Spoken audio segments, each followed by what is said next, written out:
one day behind, and we're supposed to finish Fellowship of the Ring today. Probably won't. And we only got through, in that lecture, part of The Shadow of the Past. I'm going to pick up and actually skip quite a bit. So, if you had a quiz today, I'm actually not going to use my right arm. No, I'm not even going to try that. If we had a quiz today, it probably would have looked something like this. Might have been 10 questions or so. And first question would probably be, or a question would probably be, how many guests are invited to the long-expected party? 144. Why? Why 144?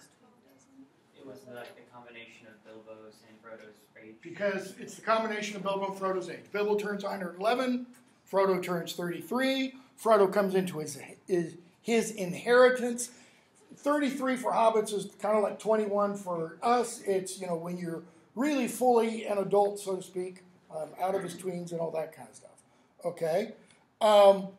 Who accompanies Frodo to Bucklebury, to his new home? Mary, Pippin, Sam, and did Fatty join him as well? Fatty was already there, right? Mary, Pippin, and Sam. Mary's not actually on the journey from Hobbiton to Bucklebury because he's kind of getting stuff ready. He meets them. A little deeper question: where does he meet them? On the road After at Brandywine Bridge. Okay, they're being pursued by the Dark Riders, not at all like in the film. Okay, but they're being pursued. Frodo tells them, we've had a bit of a scare. He talks to them about Farmer Maggot's farm and all that kind of stuff. Okay, so they get there. They get to their new place. The conspiracy is unmasked. Mary says, the number of times we saw you popping behind a hedge, or old Bilbo popping behind a hedge with the ring, we knew something was going on. Sam was the ringleader, the spy and all that kind of stuff. So, because they've been told by Gandalf, before Gandalf disappeared, head for Rivendell, how do they head for Rivendell? Do they take the old road? The great east-west road? No, they don't. What do they do instead? They go through the old forest initially. Why? Because they didn't want to become seen by the Black Riders, and they knew the road would have been watched. Okay. Why else? They didn't want anyone in Hobbiton to know where they were going. Okay. Partially. Why else? Yeah, that's why they leave at night, and they've got on traveling cloaks and that kind of stuff. They wanted to keep up the ignorance as long as possible that Frodo was actually moving. Okay. To Bucklebury say there, and where are they making to when they go into the old forest? That is, what is their next kind of immediate destination? Where does Mary suggest they aim for? Prancing Pony. Bree, the little town of Bree. And Bree is saying, here, if they were to take the road, however, the road isn't a straight shot. Between the road and here is the old forest and the Barrow Downs. Okay? So, rather than do this, they do this. Why? It's a shortcut. Okay? It's a shortcut. And we hear somebody say, what do shortcuts always tend to become? Long cuts, so to speak. Okay? So as they make their way through, what two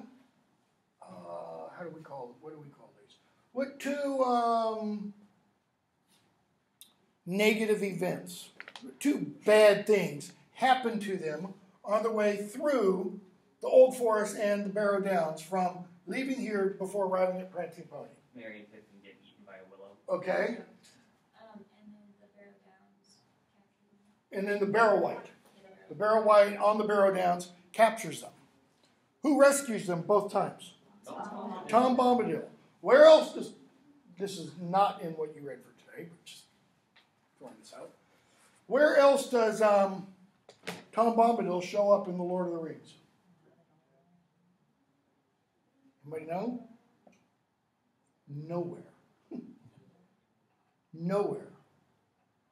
Does Tom Bombadil belong in The Lord of the Rings? Not really. Tom Bombadil was created by Tolkien completely separately from The Lord of the Rings. He had already written, by the time The Lord of the Rings gets published in 54 or 55, he had already written a poem called The Adventures of Tom Bombadil. Doesn't say Tom Bombadil is somebody in Middle Earth at all. But he's riding on along here, and he just kind of drops Tom Bombadil in from outside. Okay? He is mentioned in the Council of Elrond, thinking that he might be a good holder for the ring. Yeah, he's mentioned at the Council of Elrond. Some people, and we'll talk about that in a moment. And Gandalf says at the very end of The Lord of the Rings, not quite the very end, but almost, he says, I'm going to go talk with old Bombadil and have such a talk as I have not had in many a year. Okay? Who or what is Tom Bombadil? Is he mentioned in the Silmarillion? No. Okay.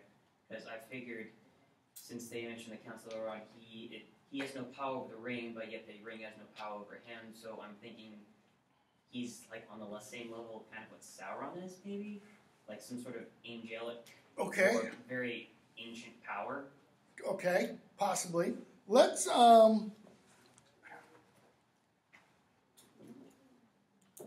jump to the chapter.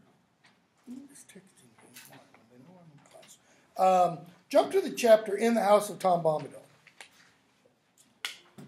Okay, when they first meet Tom Bombadil, he rescues them from Old Man Willow. All right, who we find out has a rotten heart. A tree with a big crack in it. They go to the Withywindle River, also called the Branduin, and they're essentially resting there because they've had a long, hard hike and stuff. And Frodo and Sam start to get a little drowsy, and before they know it, they hear a loud crack, and I think Pippin's all the way missing, and half of Merry is sticking out of the tree. And so they start screaming, like that's going to do any good.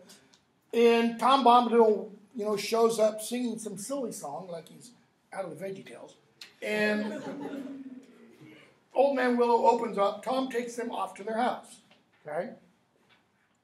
And I want to pick up in this edition, page 131.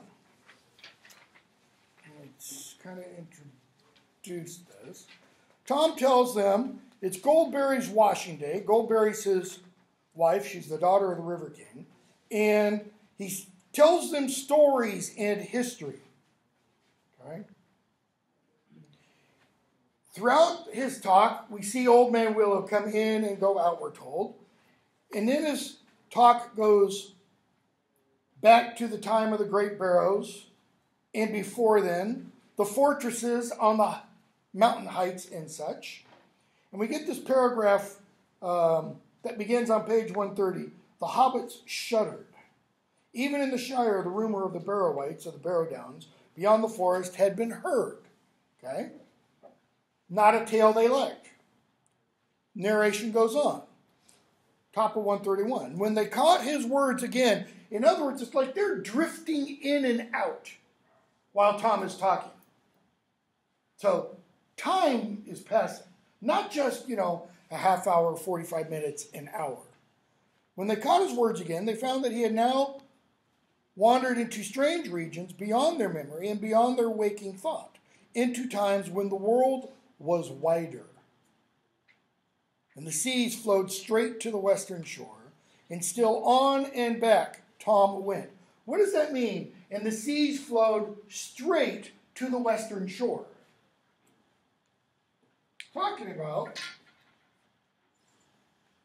when the world was flat. This is Middle Earth over here. This is the sea, and the western shore is over here.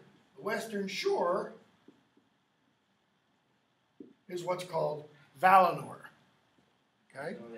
This is discussed, this is discussed in the Silmarillion. Valinor is, first and foremost, the land of the gods, okay, in Tolkien's cosmology. Manwë, the chief of the gods, and his wife, Elbereth Gilthoniel, who you'll hear elves cry out to at various points through the story, or Bilbo and Sam cry out to her. Okay?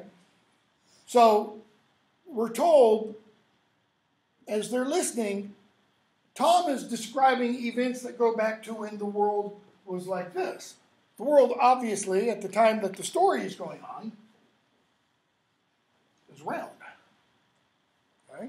Something happened at a point in time that made the world no longer flat.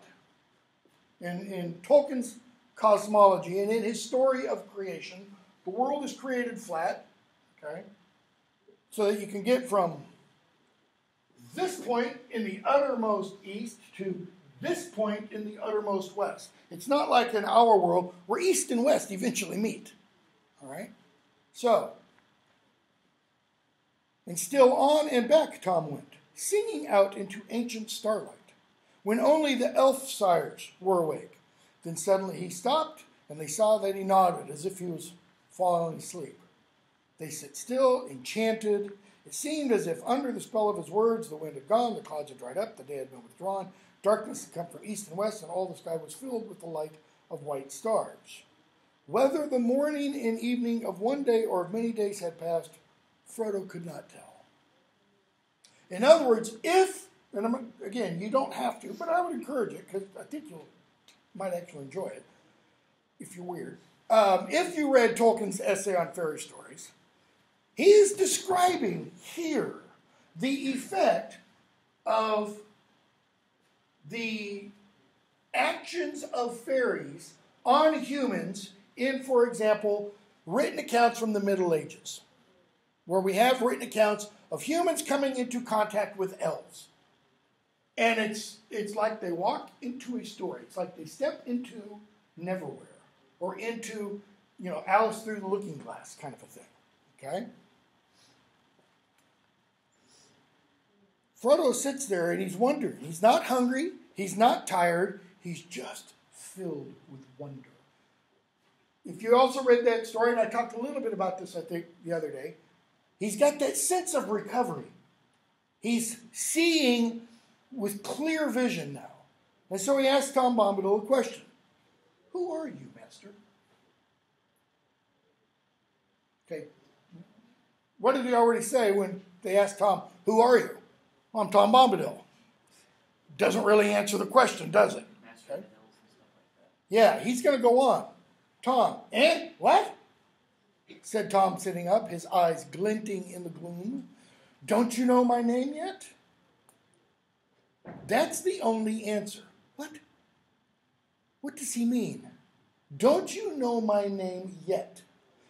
Tom's implying, based on what I've said, you guys should have a little inkling as to who I am. All right? That's the only answer. So he then turns the question on Frodo. Tell me, who are you? Alone, yourself, nameless. Notice how he turns the question.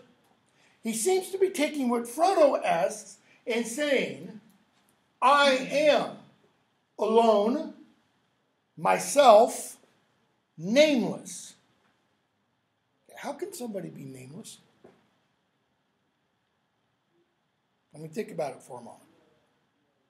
A child is born. Where does the child get its name from? Its parents.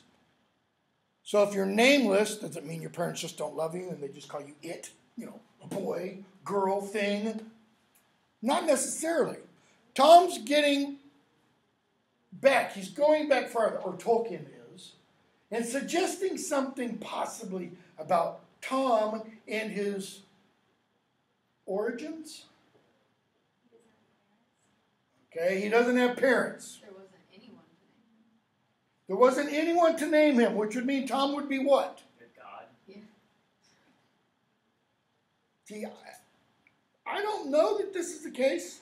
Tolkien, in some of his letters, talks about Tom as a spirit of pacifism because he's a pacifist. But he never really says exactly what Tom Bombadil is. I kind of think that Tom may be a manifestation or an epiphany of Eru Iluvatar, who, in the world of the Lord of the Rings and the Silmarillion and the history of Middle-earth, is God. God. Not a lower-level God, not like the highest of the angels, but God himself. Okay?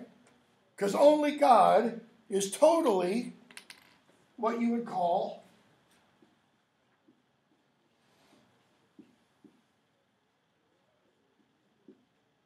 independent. Why? Because this is the all-important word, or part of that word. What does dependent mean? Rely on something. Relies on something. Literally, what does it mean? What is a pendant? Some of you have them around your neck. I've got a cross hanging on a chain. If I were to take that chain off from around my neck and hold it, the cross is pendant. It's hanging, okay, from that. So if something is dependent, it's from the hanging. That is, it's suspended from something. So if it is independent, it doesn't hang from anything. It isn't suspended by something. It just is. Okay? Go back to the Old Testament. Moses runs off into the desert after he kills an Egyptian. He goes to a mountain because he sees this weird light up on the mountain. Knock on the door? No, it's another wall. And he sees on the mountain when he gets up there, he sees a burning bush. And he hears a voice, and the voice says, anybody know? Take your shoes off, this is holy ground. And Moses says, who are you? And the voice says, I am the Lord your God, I'm going to send you down into Egypt. Moses doesn't want to go. He has a stuttering problem. Who shall I say sends me? I am pure existence. Not I will be, not I shall be, not I depend on. Okay. Tom says, who are you, alone, yourself, and nameless? But you are young and I am old. Eldest, that's what I am. Now that nice little suffix, est, means what? You have the positive, you have the comparative, and the superlative forms of adjectives. You know, good, better, best, not betterest, or not good, gooder, goodest. Okay? The est means you can't go any more than that. Eldest, therefore, means there's nothing older than me. Eldest, that's what I am. Mark my words, my friends. Tom was here before the river and the trees. Tom remembers the first raindrop and the first acorn. He's saying, I remember when this place was created, the world. I remember when this was made. I remember when the very first raindrop fell.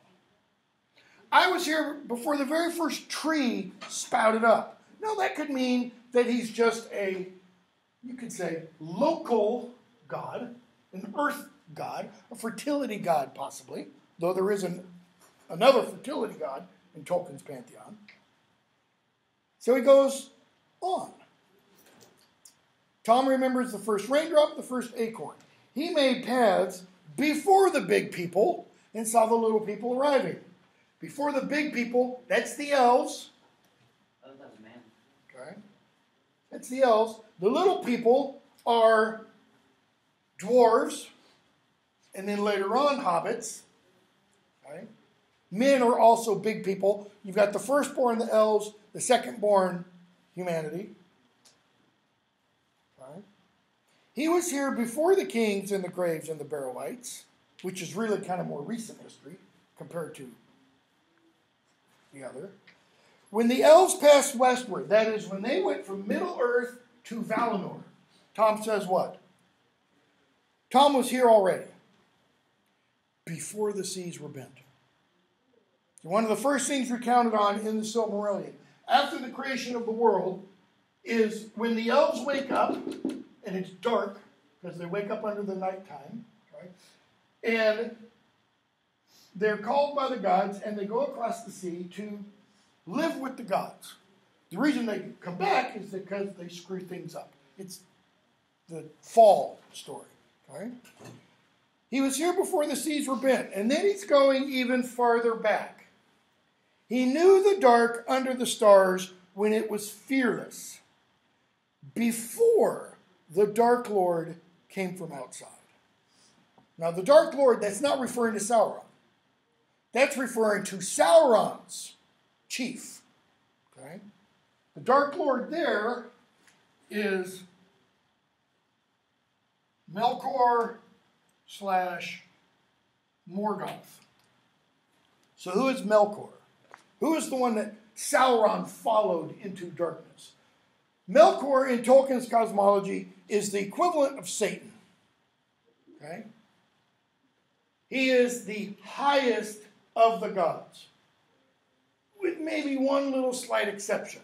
Manwe, the other god that I've already mentioned, is his brother. Okay? So you have Melkor and Manwe, who are kind of like twins, beneath Eru-Ilúvatar. And in the creation story, it's Melkor that brings discord, literal discord, D-I-S-C-H-O-R-D, because all of creation is done through singing. And Melkor is the one who introduces my voice to the singing, or who introduces, noise, the kazoo, into the symphony, right? And he does this 3 times. And each of the 3 times, Eru-Ilúvatar stops him. And then after the 3rd time, he says, okay, everybody come over here. And he flicks on the screen and he says, now let me show you what you've sung. You thought you were just singing. No, you were actually creating. Here's what you created. And he shows them beauty unimaginable. And then they see ugliness. He goes, Melkor, that's your part. More beauty. Melkor, that's your part. And he says, and out of everything that Melkor has done, every time you see even more beauty come out of the ugliness. And he does that to say, no matter what you do, you cannot thwart my will. So Melkor essentially says, the hell with you. Now that I've seen what we've created, which includes the world, Melkor leaves the presence of Eru-Ilúvatar and goes down into it. That's what Tom is talking about. He knew the dark under the stars, that is, in the world, before the Dark Lord came from the outside. But in everything that Eru-Ilúvatar shows them, he doesn't show them a person living here before anybody else comes. Because there isn't a person living here before anybody else comes there. Anybody else meaning the gods, so to speak. So it seems to me Tom Bombadil could be Eru-Ilúvatar saying, I remember what this was like before you came in and screwed it up. Because everything that they sang the tune that Eru-Ilúvatar gave to each of them individually. How they sang it was up to them, okay? Except for Melkor. He didn't sing what he was supposed to sing at all, all right? A shadow passes by the window. The hobbits glance through the window panes. Tom says, let's have some food and drink. Okay. And then the next couple pages, he says, show me the ring. So Frodo shows him the ring. He hands it to Tom. Notice, "Show me the precious ring," he said suddenly in the midst of the story. Frodo, to his own astonishment, drew out the chain from his pocket and, unfastening the ring, handed it at once to Tom. He just gives it to him. Tom doesn't say, "Frodo, give me the ring." He just showed it to him. Here you go. All right. He takes it. He puts it to his eye, looks through it. He puts it around his little finger, and he doesn't disappear. Tom laughs, spins the ring in the air, and it disappears. And Frodo, you know. All right. Now, what did Gandalf tell Frodo about this ring? It what? It can, well, okay, can it corrupt anything? Anyone mortal. Any mortal. It possesses people. It wants to be found. Any mortal who possesses the ring will what? Become possessed by the ring. He says, you know, it'll take longer if you begin your ownership of the ring with a good will, right? But eventually it will happen.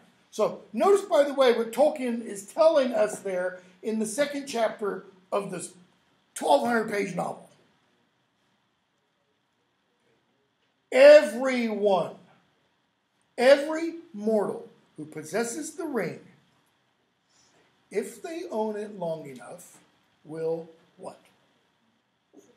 They will succumb to it.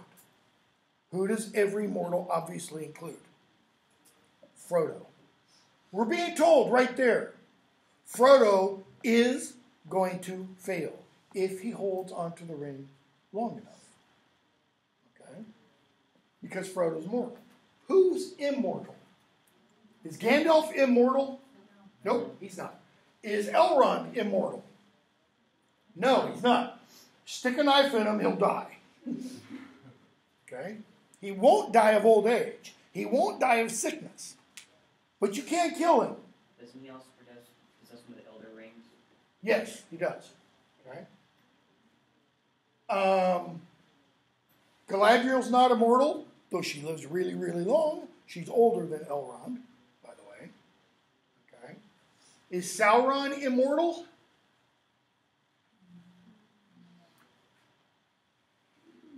Not in the form he takes in Middle-earth. And I want to clarify about Gandalf. Gandalf in the form of an old man is not immortal. Why? Because in the form of an old man, he's definitely mortal. We're going to see Gandalf get killed. Kind of. Okay? What is Gandalf? You know, we heard Frodo ask Tom, "Who are you, Master?" Who is Gandalf? He's an Astari. He's an Astari. What's an Astari? I-S-T-A-R-I. He's kind of like a servant of the gods, or the pantheon. Yes. He's the reverse of a Balrog. Okay. Or the opposite, if you want, of a Balrog.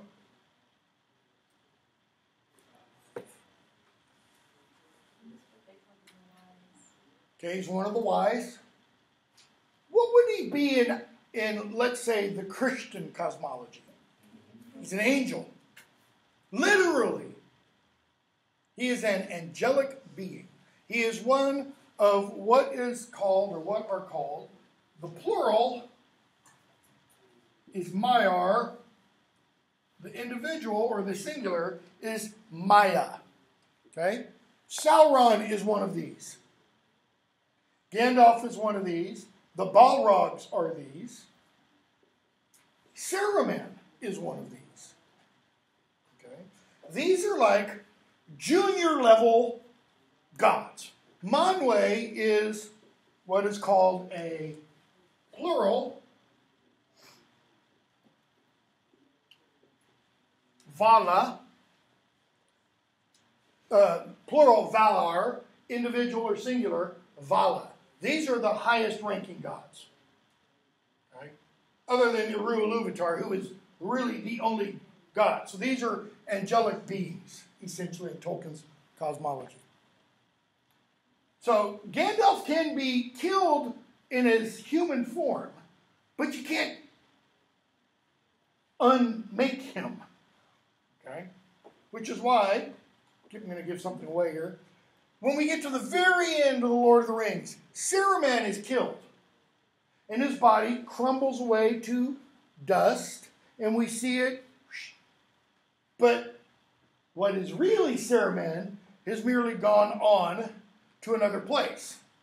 Okay? Which is why we're going to see Gandalf at the Bridge of Khazad-dûm when he, quote-unquote, dies. He says something to the Balrog. Anybody know what he says? He's like, I'm the guardian of the flames. He says, I am a servant of the secret fire, wielder of the flame of Aenor. Okay. Servant of the secret fire. The secret fire there, that's not Manwë, the chief of these. That's Ilúvatar. He's saying, I serve the one. Go back to the abyss prepared for you. Where Tolkien's kind of Christian/Catholic, thinking works its way into the story. And if you watch the lecture the other day, Tolkien says in one of his essays that The Lord of the Rings is fundamentally, okay, what does fundamentally mean? In its foundation, is fundamentally a religious and philosophical work, more so in the revising than in the creation. So as he worked on this, and it exists in like 10 or 15 drafts, as he worked on this, more and more of his religious and philosophical ideas wormed their way into the text. Okay? That's not how it began, Tolkien is telling us. So, Tom does this with the ring, it disappears, Frodo goes, oh! He gives the ring back to Frodo, and what does Frodo do? Gotta make sure it's the same ring. Puts it on, and starts to make his way out the door. And Tom's like, Frodo, I'm not so blind as that. Well, the others don't see Frodo as he's making his way towards the door. But Tom sees him completely. Okay? So what does this tell us about Tom? Ring has no power over him, right? Does he have power over the ring? They're going to talk about this at the Council of Elrond. He's obviously immortal because the ring has no power over him. That is, it can't confer invisibility on him. Makes you wonder, can Tom make himself invisible? If it suited his needs? And could he only do that within the confines of his little land? I mean, Gandalf's going to say at the Council of Elrond, he's master within his little realm. So, they leave Tom Bombadil. They get caught on the Barrow Downs. Why do they get caught on the Barrow Downs? What explicit message, command, does Tom give them?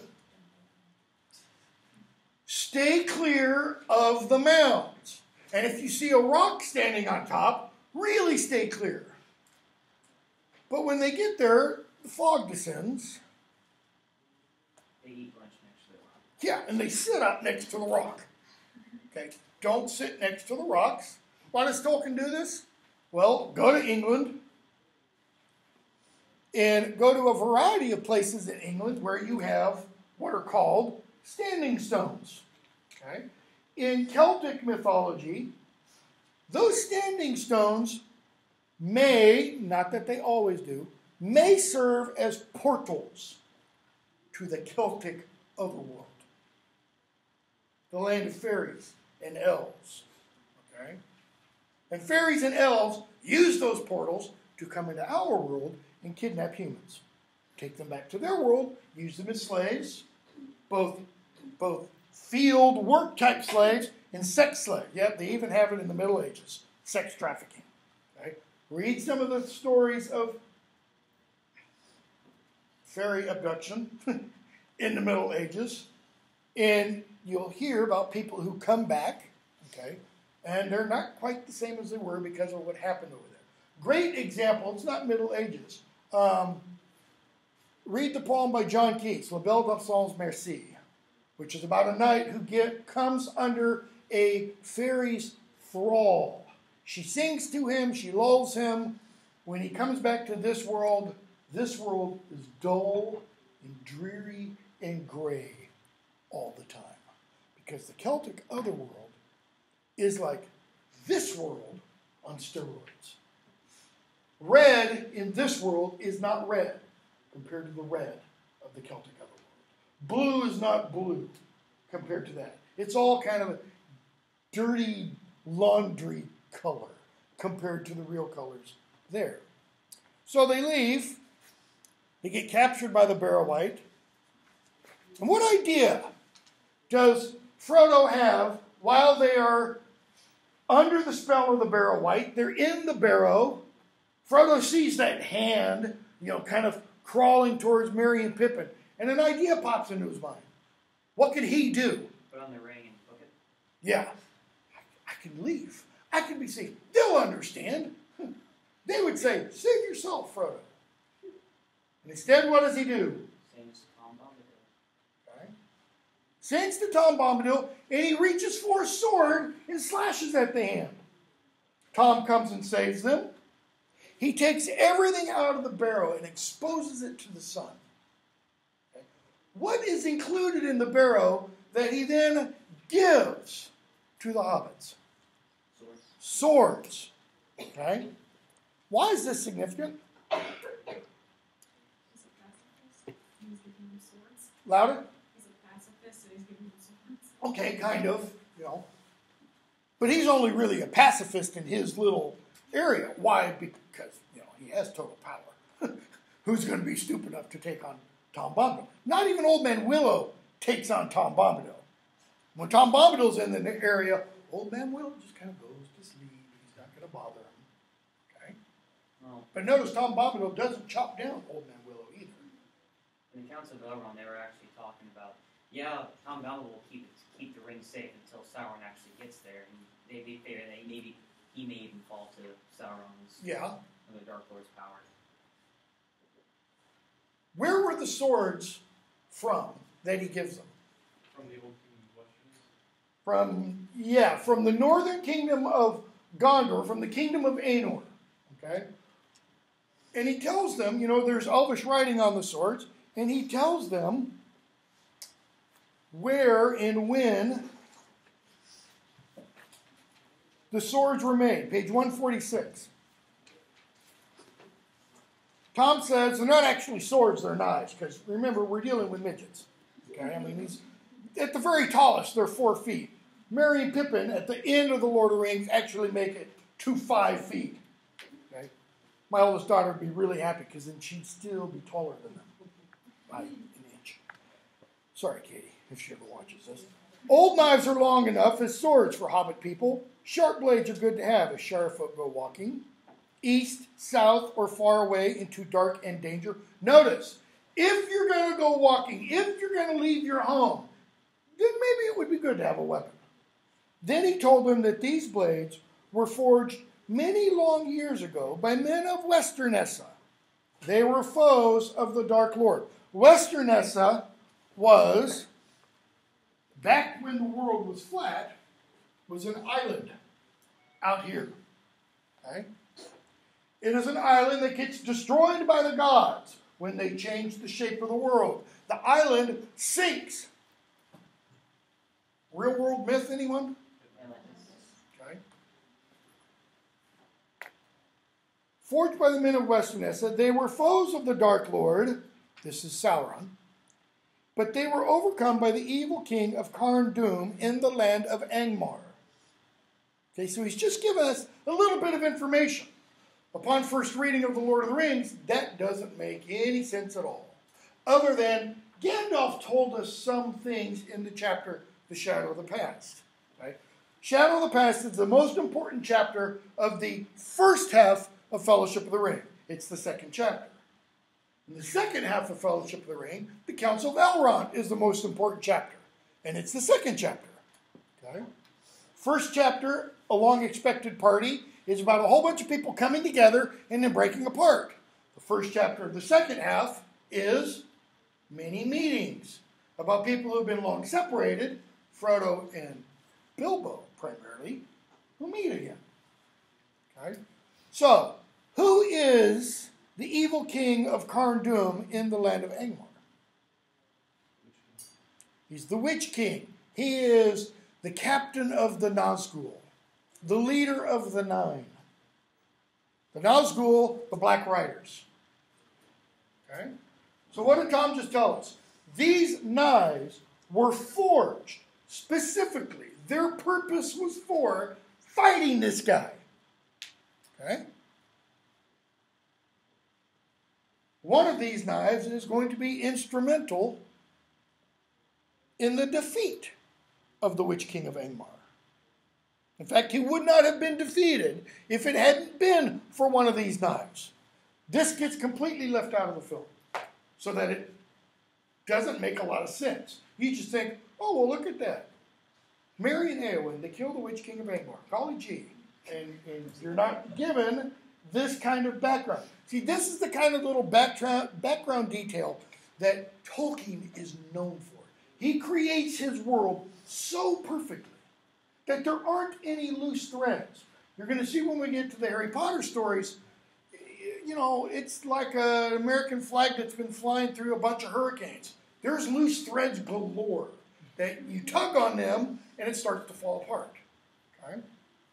So, he takes them from there and he walks them to the road and goes, right down there is Bree.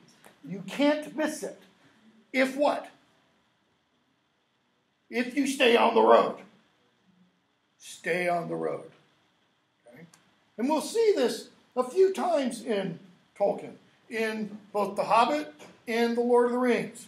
People are told, take the road. Don't go off the road. And what do? They go off the road. You know, people don't like being told what to do. Okay? So they make their way to Bree. And at the sign of the Prancing Pony. Now, what kind of people inhabit Bree?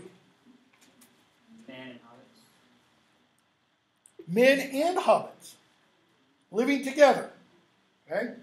What kind of houses characterize Bree as opposed to the houses in Hobbiton where Frodo lives? They're above ground. They're above ground, and some of them even have more than one floor. Okay? Where does Frodo live? In a hole in the ground there lived a hobbit. He lives literally in a hole. Not a rabbit hole, we're told. Not a dark, dirty, musty hole, but a hobbit hole. Paved floor. Paneled walls. It's a really nice house. It's just underground. Okay? These mini Breans, whatever you call them, live in actual houses like we would have. So they go to the Prancing Pony. They get rooms from Barnum and Butterbur, and he invites them to the common room. He says, you know, it's not very often we get folks from Hobbiton, and they go in. He pours them all a drink. Frodo takes a seat in the back. And who starts dancing on the table? Pippin. Pippin. Why Pippin? Why not Sam?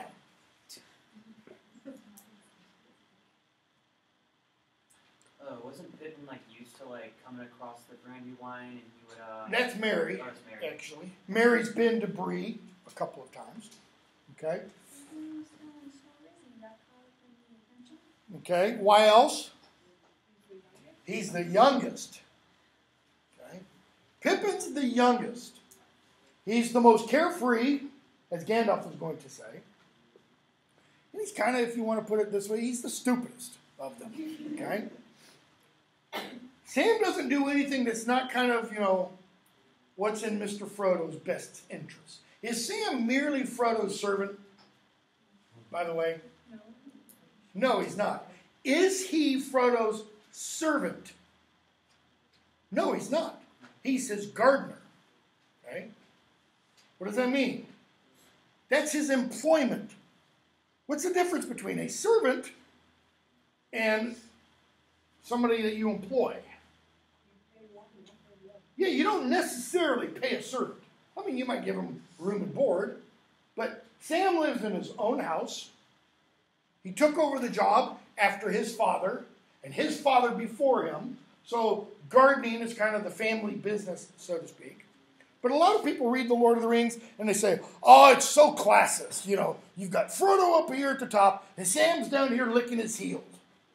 Not really that way. Okay? Where's Pippin on that hierarchy? Or Pippin and Merry even? They're up here.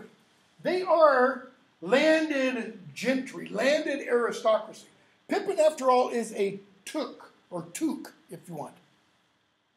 The greatest hobbit who ever lived is called the Old Took, okay, who lives in a hole that has hundreds of rooms. Okay? And then the Brandy books are kind of next to that. Right? Frodo is related through cousins and all that kind of stuff. So they get to Bree. Pippin starts having a bit too much to drink, and he's talking about what event that happened just a few weeks previous. The party. And when Bilbo disappeared. Okay? So, the dark kind of shady character that Frodo's sitting next to says, you better stop that. So Frodo jumps up and starts singing. And he sings a song about the man in the moon. And when he finishes it,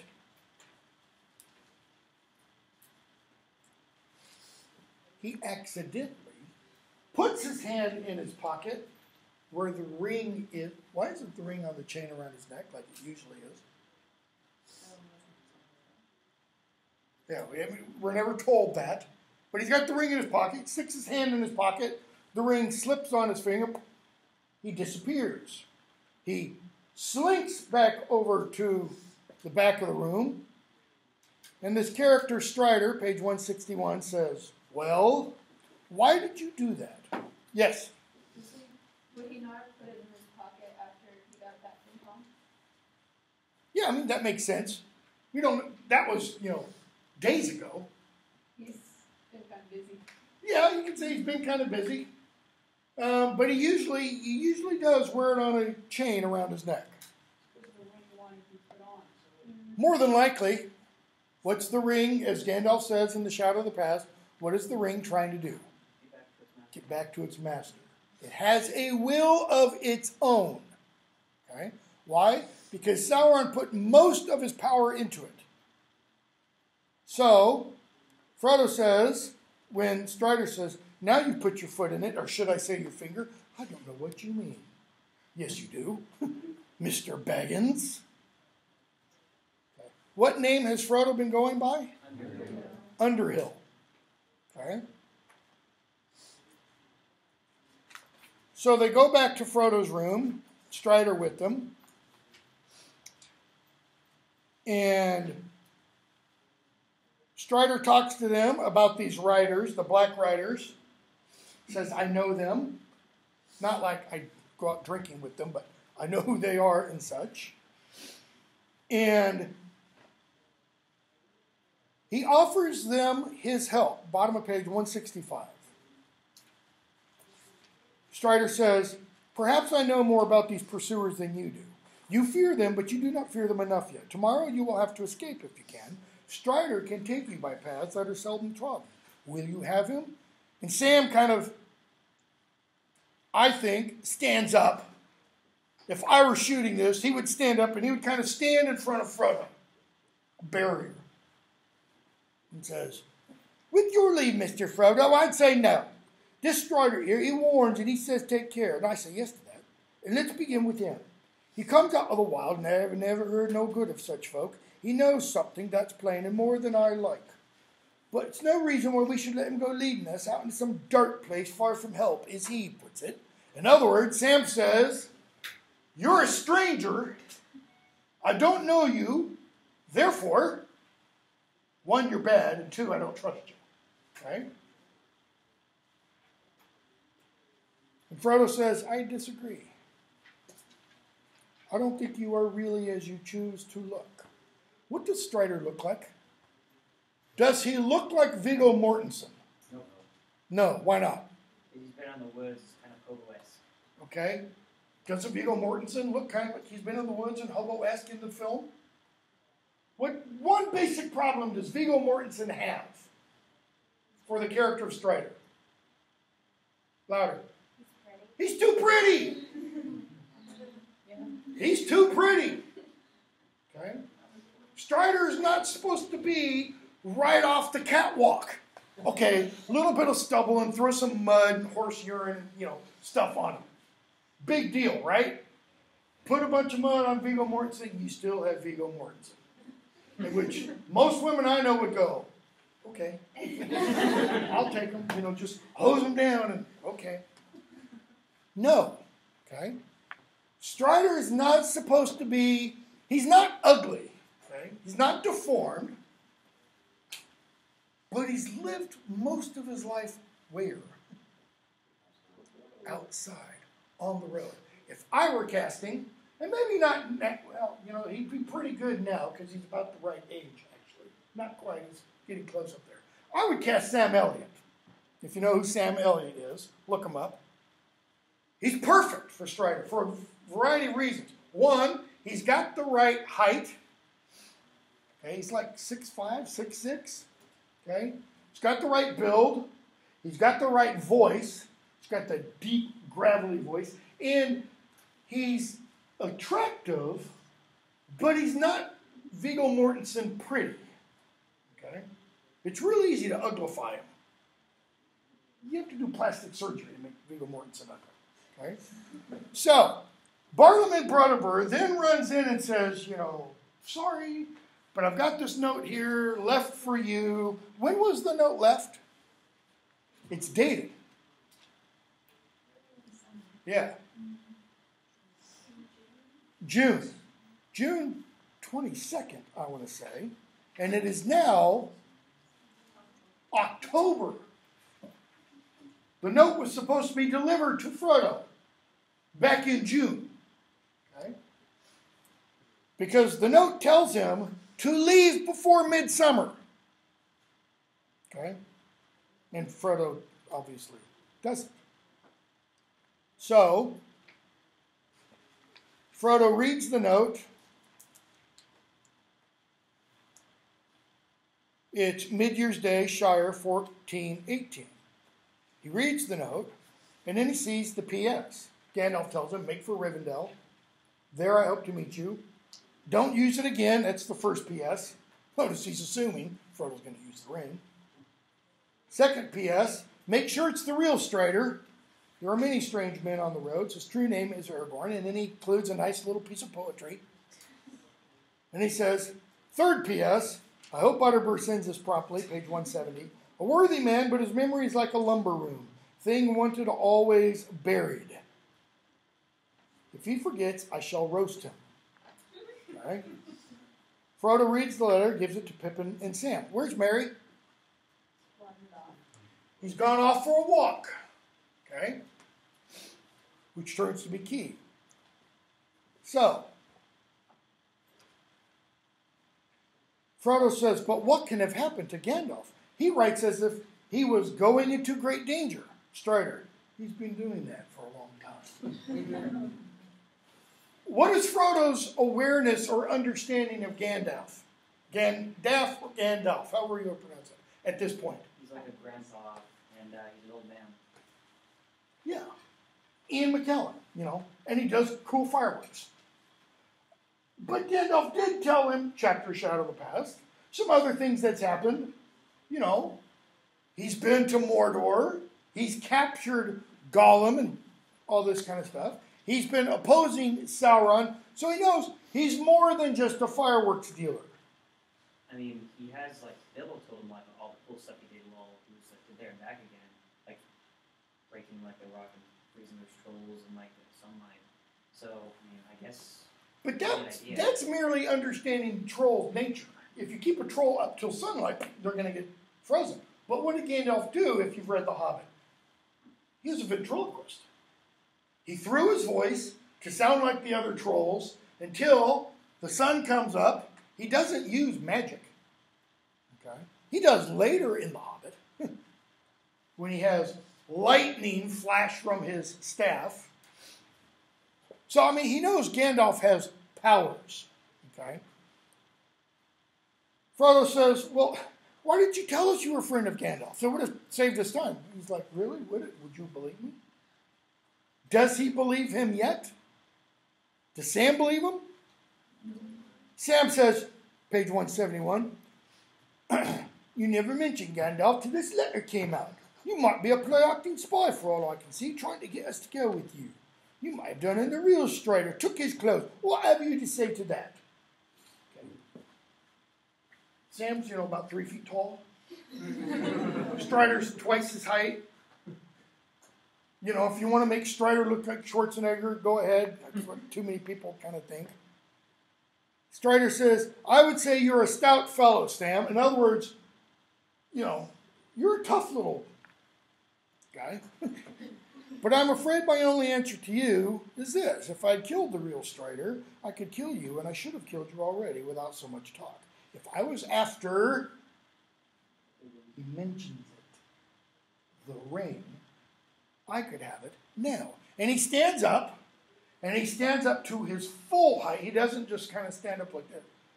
He stands up, and Sam's kind of like, sorry. In his eyes gleamed a light, keen and commanding. Throwing back his cloak, he laid his hand on the hilt of a sword that hung concealed by his side. They did not dare to move. Sam sat wide-mouthed, staring at him dumbly. But I am the real Strider, Aragorn says. I'm Aragorn, son of Arathorn, and if by life or death I can serve you, I can save you, I will. And Frodo says, I always trusted you. I believe that you were a friend before the letter came. I think one of his spies, Sauron's, would, seem fairer and feel fouler, if you understand. And Aragorn's going, he just dissed me. He says, yeah, I get it. I look foul and feel fair. Is that right? All that is gold does not glitter. Frodo, you mean those verses apply to you? He says, I am Aragorn, and those verses go with that name. Okay? So he tells them, I'll help you. Merry shows up. What happened to Merry while he was out for a stroll? He fainted. Did he just faint? He's just walking on along and has a seizure suddenly? He came under the black breath. Dark Riders captured him. Okay? So Strider says, we're in trouble here. They don't sleep in the room they've rented for the night. They make up bolsters in the beds that look like them. And in the morning when they wake up, those things have been sliced and diced. So they want to get out early the next morning, but they can't. And they leave in front of the whole town of Bree. Comes out and says, have fun storming the castle. So they make their way to Weathertop. Weathertop is an old fortress on the way to Rivendell. A couple days away from Bree. And as they're making their way, because the hobbits are, they're kind of afraid of mountaintops, barrow wights and all that kind of stuff. Strider says there aren't any, page 185. And Strider mentions Gil-galad, because he says the remaining parts of the fortress there were called Amon-Sol, and they were used by the men of Westerness in their fight against Sauron in the old days. Actually, Morgoth, in the days of the Last Alliance. He mentions Gil-galad coming out of the west. And Sam suddenly bursts into song. Says, that's all I know. And they get to Weathertop. They examine what they see. They find a rock. It's got the G rune and 3 on it. And stop that. And Aragorn says he figures what that means is Gandalf was there October 3rd.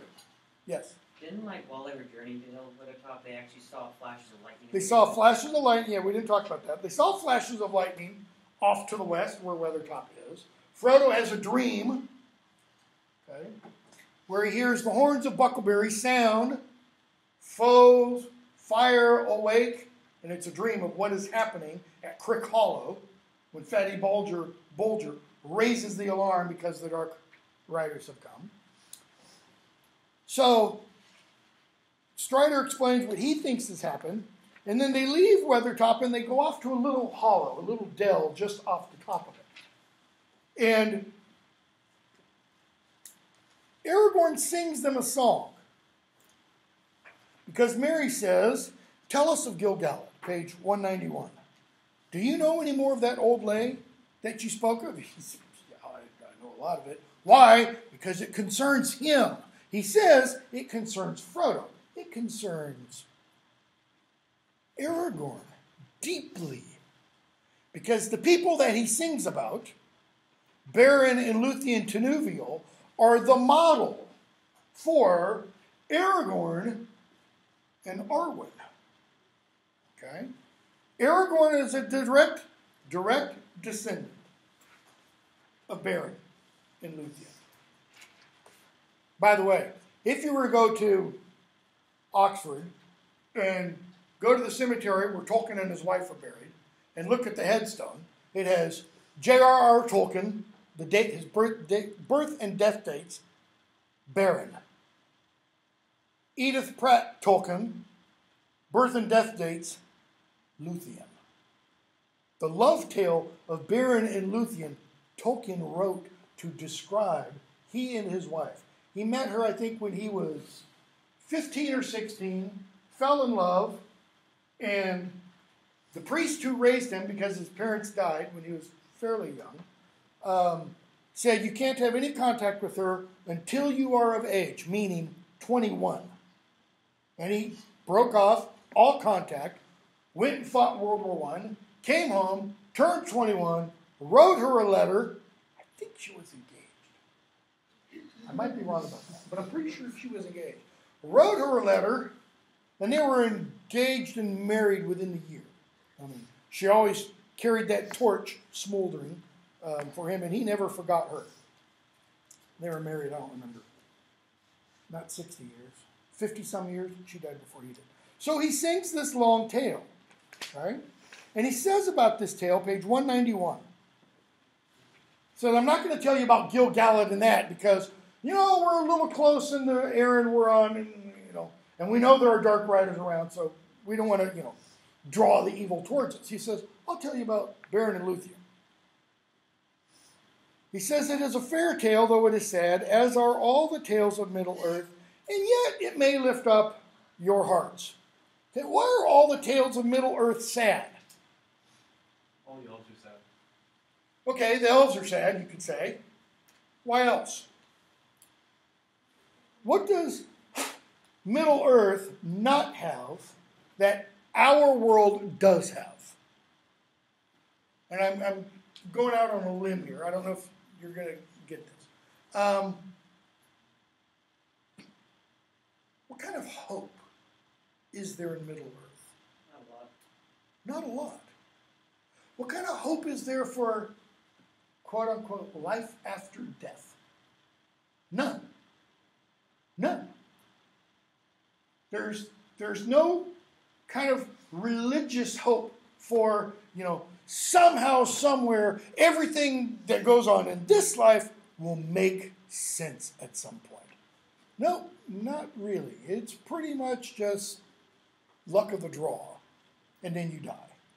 And you don't go on after you die. You just die, okay?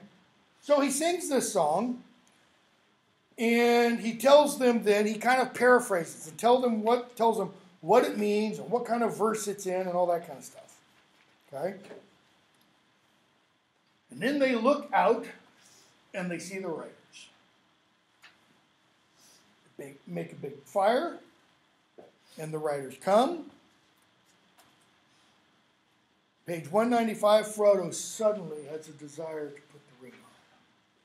He hasn't felt it previously much, but now he has the desire to put the ring on.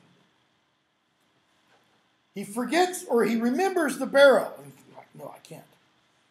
but something seemed to be compelling him to forget all warnings. What's compelling him? The ring. The ring and, the Dark Riders. Okay? So the riders come in. He puts the ring on, and what happens? What time of day is it when the riders come, when the riders show up? It's nighttime. It's dark. Describe the riders. All in black, and it's dark. Not that easy to see them. Plus, what world do the riders really inhabit? The world of like the wraiths and death. Yeah. Spiritual world, if you want. Okay? So Frodo puts the ring on, what happens? It's like noon. He can see the riders clear as day. Sam, Merry, Pippin, Aragorn, can't really see them. He can see the fire they're waving, okay, but he doesn't see them. So he sees the riders, he sees the leader, the third, who was taller than the others. His hair was long and gleaming, and on his helm, his head, was a crown. He holds a long sword and a knife. And Frodo throws himself on the ground and yells, "O Elbereth Gilthoniel." In Tolkien's world, that's like Hail Mary, full of grace. Okay? Elbereth is the queen of the gods. And he stabs out with his sword. Okay? Pulls the ring off, and his companions are bending over. Frodo has been struck in the shoulder by a Morgul blade, that is a blade made in the Vale of Morgul, where the Witch King now kind of rules. That's his little mini kingdom, if you want, within Sauron's place. And it broke a little piece of metal off. Aragorn doesn't know this completely, but he thinks it's the case. They're out in the middle of nowhere. It's not like they can call 911 and get a hospital or get an EMT. But what do we find out about Aragorn here? Pretty good at healing first aid. Pretty good at healing. He goes off for a while and he comes back and he finds these herbs. He puts them in some water. They make a nice smell. You know, maybe it's a menthol, eucalyptus-y type smell. He bathes the wound. Frodo kind of calmed down. It makes him feel better.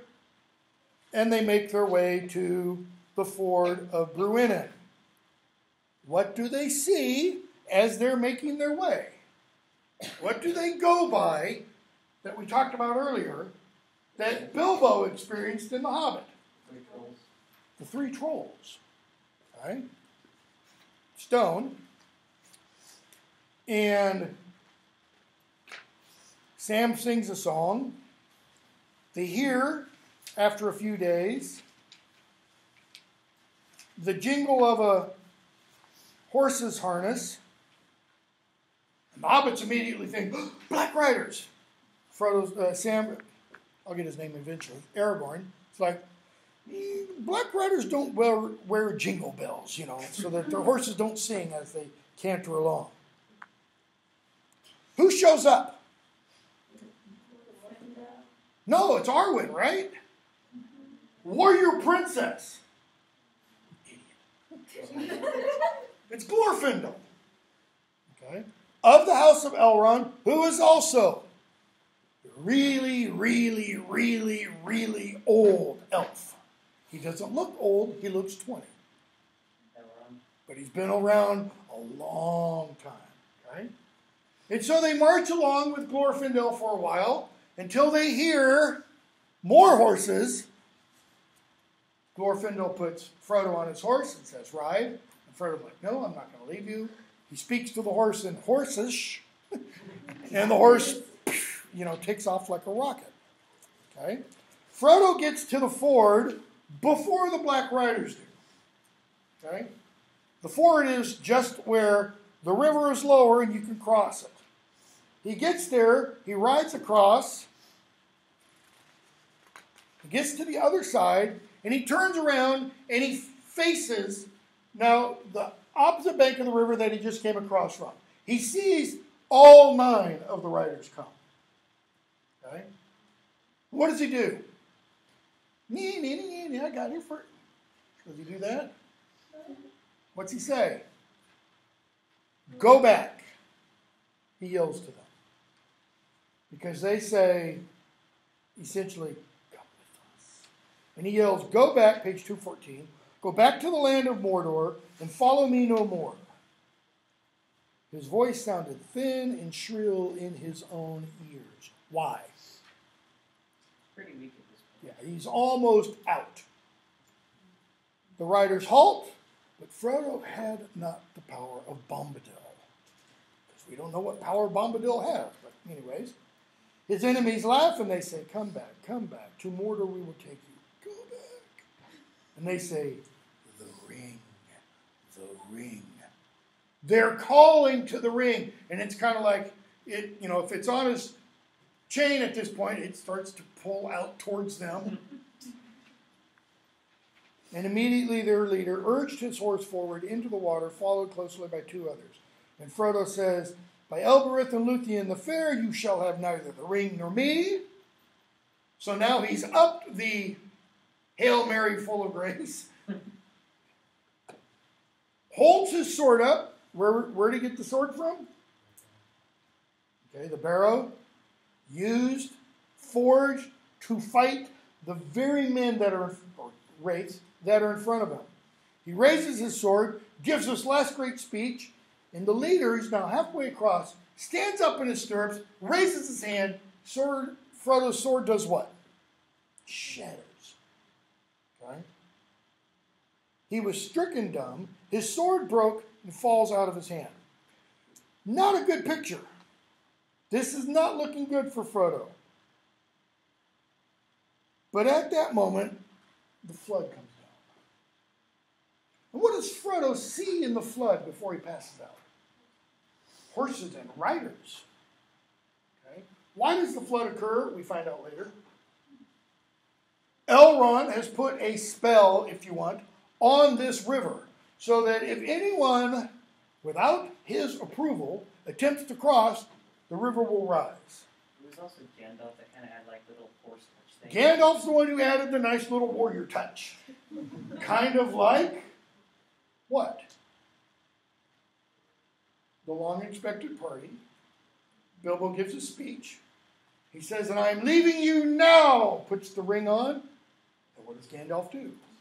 Fireworks! He says, I guess that was your touch. Gandalf says, yeah, I kind of thought it would be good to have some other explanation. You know, you're a busybody. But I guess you know best. He goes, when I know anything, I do know best. Right?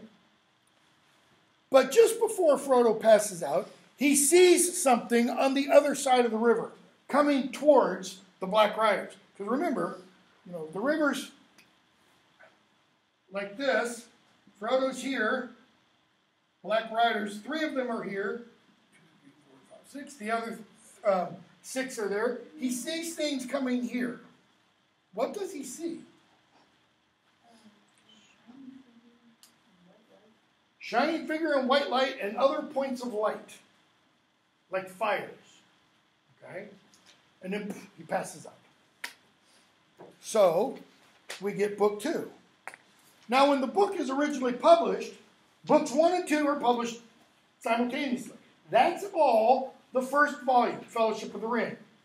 That gets published, what is it? I think it's, it says in the note in the text, mid-1954. But when you finish Fellowship of the Ring, you then have, I think, 6 months before you can pick up a copy of The Two Towers. Okay? How does Fellowship of the Ring end? What happens to the Fellowship? It's pretty much scattered. Gandalf's dead. Frodo and Sam, we don't know. We know Sam has run off after Frodo, but Frodo's somewhere. Okay? We don't know where Merry and Pippin are. They've run off. So, chapter 1, many meetings. Frodo wakes up. There's Gandalf. Okay? Sam comes in. We find out Sam's been sitting at his bedside the whole time. Frodo's been out for a while. Bilbo shows up. Frodo doesn't even know Bilbo was alive still. Okay? Bilbo shows up. Frodo gradually gets better. Gandalf tells him what it was he saw here. The shining figure of light was what? Glorfindel. Glorfindel how? Glorfindel as he exists, Gandalf says, on the other side. On the other side of what? Only on the other side of the river? And on this side he's kind of dull and dreary again? No. Glorfindel in his true nature. That is, Glorfindel as he would appear over here. Or, if we had eyes to see, if we really recovered Glorfindel as he exists in the quote-unquote spiritual realm. Okay? And all the little things of light? The swords that were forged to fight the captain of the nine. Yes? Didn't he also begin to see the writers as they were having Yeah. Why? Because he was fading. He was becoming like them. If he hadn't made it to Rivendell, Frodo would have become a ringed wraith. Just a much lesser one, much less fearsome one. Okay, I guess, in our world he'd become like a poltergeist. Just enough to, really kind of give you the willies at night, but not enough probably to seriously harm you. And Frodo says about Aragorn, I thought he was just a ranger. And Gandalf says, only a ranger? Okay. So he explains about Glorfindel. And we're going to skip the rest of that chapter and go on to the Council of Elrond. Because the Council of Elrond isn't at all like the film version, where they're all arguing and fighting and, Gimli pulls out his axe to try to chop the ring. Idiot. Just no. Why is that quote-unquote needed in the film? Kind of comic relief. No, because it's not comic relief. It's supposed to be deadly serious. The film never explained how the ring can only be shown. Okay. Okay. Why else? Conflict? We have to show the conflict? To keep people interested, to just watch people sitting at a table talking, again, this is every other movie ever involving dwarves. Okay. Kind of like really capture the whole elves versus dwarves, and it's kind of like a bit of rivalry. You get the elves versus dwarf stuff, yep. It shows that the ring already has some power for Frodo. It's when the ring is struck, whoever feels the pain. Yep. Okay. So we get the Council of Elrond. Who's there? I mean, you don't have to list everybody. Who are the major characters? The major players? Obviously, Elrond. Gandalf. Bilbo. Frodo. Aragorn. Gloin. Boromir. Arwen's not there. Legolas. Gloin and his son, Gimli. Okay. Legolas is there. Why? Because he's got bad news to bring from the north. Are Merry and Pippin? Now they're off drinking somewhere. Sam's there because wherever Frodo goes, Sam is there too. And then some of the elves from the Grey Havens. Okay, and a variety of others. All right. So what's the council for? Well, Determine the fate of the ring. yeah, exactly. Begins kind of page 240. So Gloin explains why he's there. They've received a messenger from Sauron who says, the least of rings, Sauron lost, and he wants to know, what you can do about it and such. So other stuff happens. Elrond says, page 242, you've done well to come. It says, the ring. What shall we do with the ring? The least of rings, the trifle that Sauron fancies. That is the doom that we must deem. Okay? Tolkien is using modern words with their old meanings. That is the doom.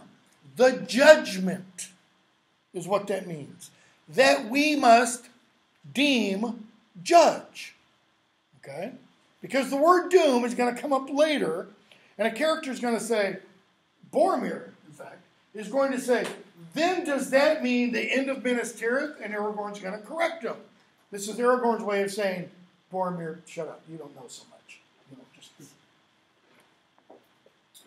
So he says, that's the purpose for which you were called hither. Yes, you've been called here. I didn't call you. Gandalf didn't call you.